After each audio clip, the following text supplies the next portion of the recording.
চলমান কোটা সংস্কার আন্দোলনকে ঘিরে অনেক তারকাই ফেসবুকে পোস্ট করেছেন। কেউ সরাসরি শিক্ষার্থীদের পক্ষ নিয়ে লিখেছেন, কেউ আন্দোলন বন্ধ করার অনুরোধ জানিয়েছেন। তারকাদের মধ্যে যারা সামাজিক যোগাযোগ মাধ্যমে লিখেছেন তাদের মধ্যে অন্যতম জনপ্রিয় নির্মাতা মোস্তফা সরোয়ার ফারুকী। শিক্ষার্থীদের পাশে দাঁড়িয়ে বিভিন্ন সময় নিজের মতামত সামাজিক যোগাযোগ মাধ্যমে তুলে ধরেছেন তিনি। তার এই ধারাবাহিকতায় শনিবার বিকালে দেশের চলমান উদ্ভূত পরিস্থিতি নিয়ে আবারও একটি স্ট্যাটাস দিয়েছেন তিনি। সেখানে সঙ্গীত শিল্পী অর্ণবের আঁকা দুটি ছবি ফেসবুকে শেয়ার করে তিনি লিখেছেন, মানুষের ক্ষোভের ভাষা পাঠ করেন। গায়ক শিল্পী অর্ণবের আঁকা এই দুটি ছবি আর সাথের কোলাজ কে বানিয়েছে জানতে পারা যায়নি। সেই ক্ষোভের একটি ছোট্ট উদাহরণ। এরকম আরও বহু মানুষকে দেখেছি যারা বিএনপি করে না, অনেকে আছে কোনো দলই করে না, কেউ কেউ ট্র্যাডিশনালি সফট আওয়ামী লীগ, সবাই প্রচণ্ড ক্ষুব্ধ। মনে রাখবেন অরুন্ধতী রায়ের কথাটা, মানুষের মনের ভিতরের ক্ষোভ আর ঘৃণার চেয়ে বিধ্বংসী কোনো মরণাস্ত্র নেই। ফেসবুক পোস্টে তিনি আরও বলেন, কোথায় ছাত্র কিশোর শিশু হত্যাকারীদের বিচার দেখার কথা, সেখানে আমাদের প্রতিদিন ঘুম থেকে উঠে শুনতে হচ্ছে উদ্ভট সব কাহিনী। এই সব আজব শাক দিয়ে কি লাশের মিছিল ঢাকা যাবে? গেছে কোনো কালে সারা দুনিয়ায় মিডিয়া কি বলছে দেখেন, এমনকি পাশের দেশ ভারতে কি বলা হচ্ছে সেটাও দেখেন। আইন শৃঙ্খলা বাহিনীর কর্মকাণ্ডে প্রশ্ন তুলে নির্মাতা ফারুকী বলেন, এখন শুনছি লুঙ্গি খুলে ধর্ম চেক করার মতো ছেলেমেয়েদের মোবাইল চেক করা হচ্ছে রাস্তাঘাটে, রাতের বেলা বাচ্চাদের ধরে নিয়ে যাওয়া হচ্ছে। এটা কি কোনো অধিকৃত ভূমি নাকি স্বাধীন দেশ? কয়েক প্রজন্মের মন বিষিয়ে তুলছেন, এটা কি বুঝতে পারছেন? মানুষ কখন টিপিং পয়েন্টে পৌঁছে যায় জানেন তো?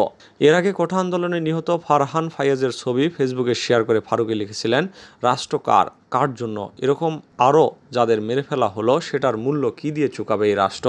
শুধু কোটা সংস্কার নাকি দরকার রাষ্ট্রটারই সংস্কার? যেন আর কোনো মাকে এটা লিখতে না হয়, যেন বারবার এরকম পথে না নামতে হয় আমাদের ভবিষ্যতের কাণ্ডারীদের, যেন সরকার, বিচার বিভাগ, পুলিশ সবাই থাকে জবাবদিহির আওতায়। আর কে তুমি কাকে করছো গুলি ভাই, কার জন্য? বাচ্চাটা আপনার হলে কি করতেন? ফায়াজ ইস্যুতে রাষ্ট্রপক্ষকে হাইকোর্ট। রাজধানীর যাত্রাবাড়ী থানায় দায়ের করা মামলায় গ্রেপ্তার 17 বছর বয়সী শিক্ষার্থী হাসনাতুল ইসলাম ফায়াজের কোমরে দড়ি পরানো ভুল ছিল বলে হাইকোর্টকে জানায় রাষ্ট্রপক্ষ। ভুল স্বীকার করে নেওয়া এই সংক্রান্ত আবেদন উত্থাপিত হয়নি মর্মে খারিজ করে দিয়েছে হাইকোর্ট। সোমবার বিচারপতি মোহাম্মদ খুরশিদ আলম সরকার ও বিচারপতি মোহাম্মদ মুনিরুজ্জামানের সমন্বয়ে গঠিত হাইকোর্ট বেঞ্চ এই আদেশ দেন। আদালতে আবেদনের পক্ষে ছিলেন আইনজীবী ডক্টর শাহদিন মালিক। রাষ্ট্রপক্ষে ছিলেন অতিরিক্ত অ্যাটর্নি জেনারেল এস.এম. মুনির, শেখ মোহাম্মদ মোর্শেদ। এর আগে রবিবার আইন লঙ্ঘন করে ফায়াজকে দড়ি বেঁধে পুলিশ ভ্যানে তোলা এবং রিমান্ডে নেওয়ার বিরুদ্ধে জনস্বার্থে রিট আবেদন করেন আইনজীবী ডক্টর শাহদিন মালিক। শুনানিকালে রাষ্ট্রপক্ষের আইনজীবী অতিরিক্ত অ্যাটর্নি জেনারেল শেখ মোহাম্মদ মোর্শেদ হাইকোর্টকে বলেন, ওই শিক্ষার্থীকে রিমান্ড নেওয়া হবে না, তার পরিবার আদালতে জামিন আবেদন নিয়ে গেলে তা বিবেচনা করা হবে, এই ক্ষেত্রে শিশু আইনে পদক্ষেপ নেওয়া হবে।